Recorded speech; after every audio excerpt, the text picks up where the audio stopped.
तर नमस्कार. खूप दिवस झालं मी काय बाहेर गेलो नव्हतो, कुठे सांगोल्यातच होतो. तर माझं प्लॅनिंग चालू आहे की ऑगस्टच्या लास्ट वीकमध्ये, बहुतेक ऑगस्टच्या लास्ट वीकमध्ये किंवा सप्टेंबरच्या फर्स्ट वीकमध्ये माझा प्लॅन चालू आहे गिरनार पर्वतला जायचा. आता तिथे जाण्याचा विषय असा आहे की मला ॲक्च्युली रिसेंटलीच मागच्या काही वर्षात त्या पर्वताबद्दल माहिती झालं. तिथे दत्तगुरूंचं मंदिर आहे, जे की आपल्याला सगळ्यांना माहितीच आहे की ब्रह्मा विष्णू महेश या तिघांचा एकत्र अवतार म्हणजे आपले दत्तगुरू. तिथे जाण्याचं कसं आहे की आत्तापर्यंत मी रायगड हायेस्ट पीकला सर केलेला आहे, म्हणजे मी तिथं ट्रेक केलेला आहे. रायगडला ऑलमोस्ट आहेत 2000 पायऱ्या, आणि गिरनार पर्वतबद्दल जर सांगायचं झालं तर तिथे 9999 पायऱ्या आहेत. जोक नाही, ऐकायला सोपं वाटतं पण 3 पर्वत एकत्र त्या जोडलेल्या आहेत. आणि एक गोष्ट चांगली की तिथे पायऱ्या बनवल्या गेलेल्या आहेत, मॅनमेड. तिन्ही पर्वत एकत्र जोडलेले आहेत.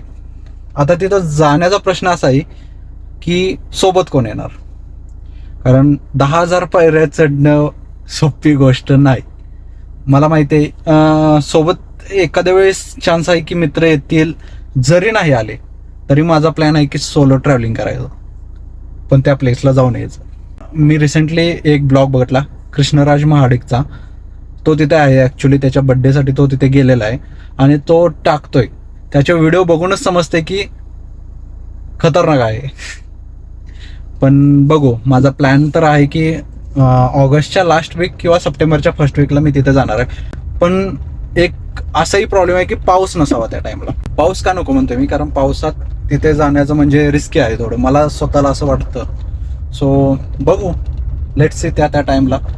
पण जाणार एवढं नक्की, कारण असे एक्सपिरियन्स लाईफमध्ये एकदाच येतात जे घ्यायचे असतात.